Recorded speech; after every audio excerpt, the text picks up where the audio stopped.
శ్రీ మహాగణాధిపతయ నమ. ఐం మహాసరస్వత్యే నమ. శ్రీ లలితాంబికాదేవ్యే నమ. ఉగాది పండుగ సందర్భముగా కొత్త సంవత్సరము ద్వాదశ రాసుల వాళ్లకు ఎలా ఉండబోతూ ఉన్నది, ఈ 12 రాసుల వాళ్లకు కూడా ఎటువంటి ఉపయోగాలు ఉన్నాయి, మేలు జరుగుతుంది. ఈ విశ్వావసునామ సంవత్సరము క్రోధీనామ సంవత్సరం అనేటువంటిది అయిపోయి ఇప్పుడు విశ్వావసు అనేటువంటి పేరుతో కొత్త సంవత్సరము ప్రారంభమవుతూ ఉన్నది. కనుక ఎప్పుడు ప్రారంభమవుతుంది అంటే ఆదివారం రోజు ఉగాది పండుగ అయినది. చూడండి, ఆదివారము అయ్యింది అంటే ఎప్పుడైనా మనకేమిటి అంటే ఏ వారం అయితే అవుతుందో ఆ వారానికి అధిపతి రాజు అవుతాడు. అందువలన సూర్యుడు రాజు అయినాడు ఈసారి.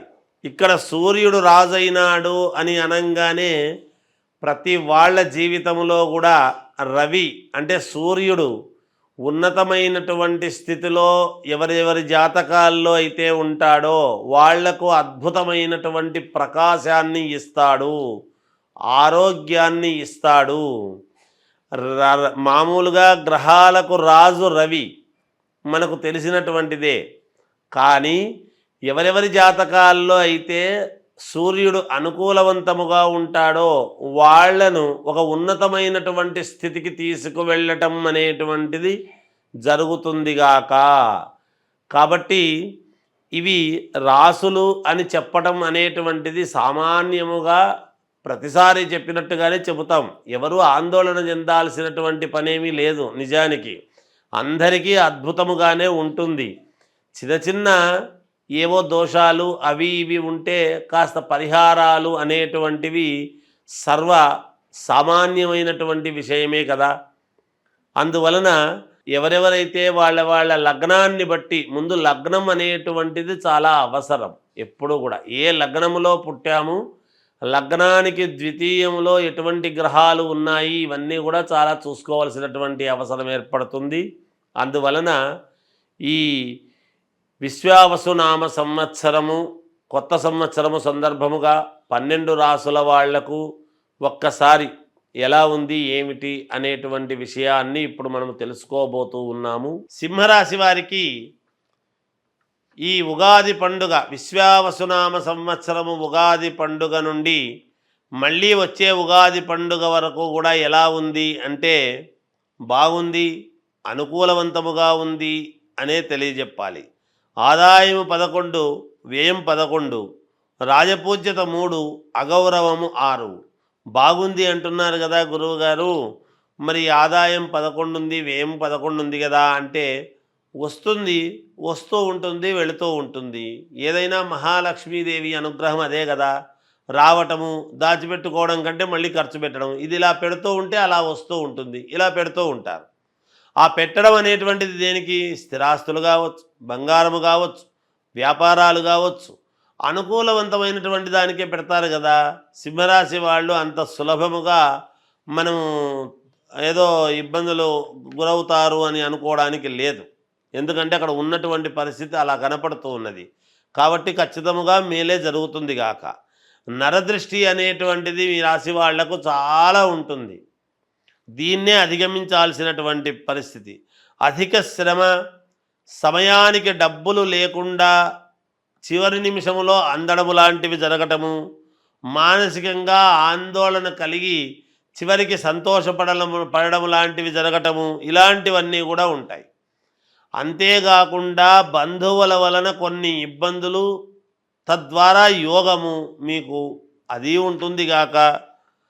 లాయర్లకు, రైతులకు చాలా అంటే చాలా యోగవంతమైనటువంటి కాలముగా కనపడుతూ ఉన్నది.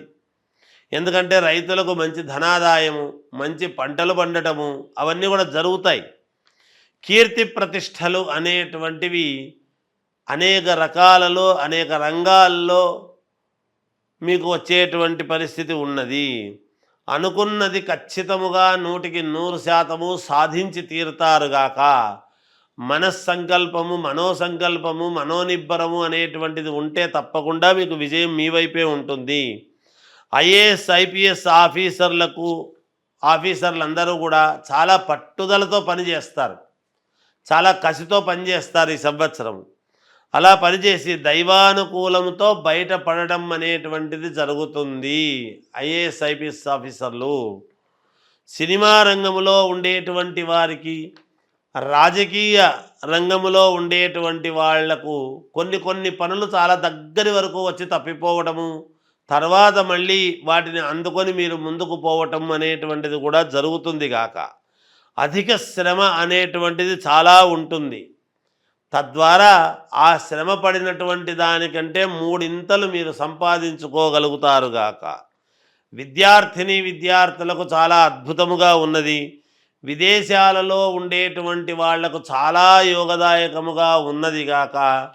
సినిమా రంగంలో ఉండేటువంటి వాళ్లకు, సీరియల్స్లో నటించేటువంటి వాళ్లకు, టీవీ సీరియల్స్లో నటించేటువంటి వాళ్లకు కానీ వీళ్లకు కొన్ని అవార్డులు వచ్చేటువంటి విధానముగా ఉండటము, చివరి నిమిషంలో మన పేరు కాకుండా వేరే ప్రకటన వచ్చింది అని కొంతమంది కించిత్ మనఃక్లేశానికి గురి కావటము కానీ, లేదా అనూహ్యముగా ఉన్నట్టుండి మీ పేరు తెర మీదికి రావటము కానీ, ఇలాంటివి ఏవైనా జరిగే అవకాశాలు ఉన్నాయి.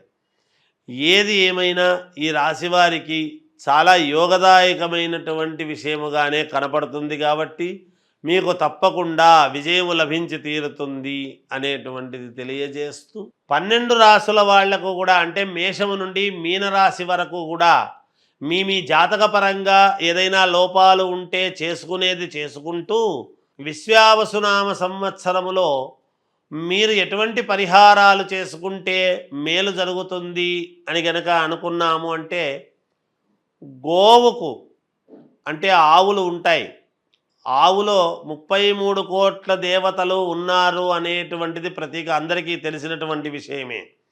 ఈ గోవుకు ఏం చేయాలి అంటే మంగళవారము, గురువారము ఈ 2 వారాలు మీరు గోమాత దగ్గరికి వెళ్ళి ఆ గోవుకు ఎడమవైపు ఉన్నటువంటి కొమ్ముకు మాత్రమే పసుపు పట్టించి కుంకుమ పెట్టి మీరు 9 ప్రదక్షిణలు చేసి ఆ గోవు తోకతో పుచ్చముతో మీ యొక్క తల మీద కొట్టుకొని రండి. ఇలా ఒక 7 సార్లు చెయ్యండి. రోజు వారం పొడవునా కాదు, ఈ సంవత్సరము పొడవులో 7 సార్లు చేస్తే చాలు, ఈ సంవత్సరానికి అంతా కూడా కలిపి.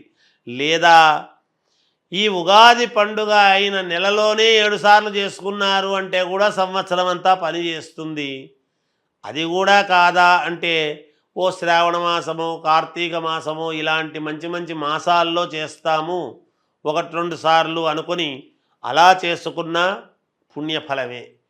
ఏది ఏమైనా ఈ సంవత్సరములో ఒక 7 సార్లు అయితే గోవును మీరు సందర్శించి 9 ప్రదక్షిణలు చేసి ఆ గోవు ఎడమ కొమ్ముకు అంటే మనము నిలబడినటువంటి చోట కుడి చేత్తో ముట్టుకుంటే దానికి ఎడమదవుతుంది, అటువంటి ఎడమ కొమ్ముకు మాత్రము పసుపు పట్టించి కుంకుమ పెట్టి ఏదైనా తోటకూర లాంటిదో, పళ్ళో లేదా ధాన్యం అంటే బియ్యము కాకుండా జొన్నలు కానీ ఇలాంటివి లేదా అలసందలు కానీ ఇలాంటివి ఏవో ఉంటాయి కొంచెం, అలాంటివి ఏవి పెట్టినా పుణ్యప్రదమే అవుతుంది, మీకు మేలు జరుగుతుంది, చాలా వరకు పరిహారము జరుగుతుంది అని తెలియజేస్తూ జయోస్తు.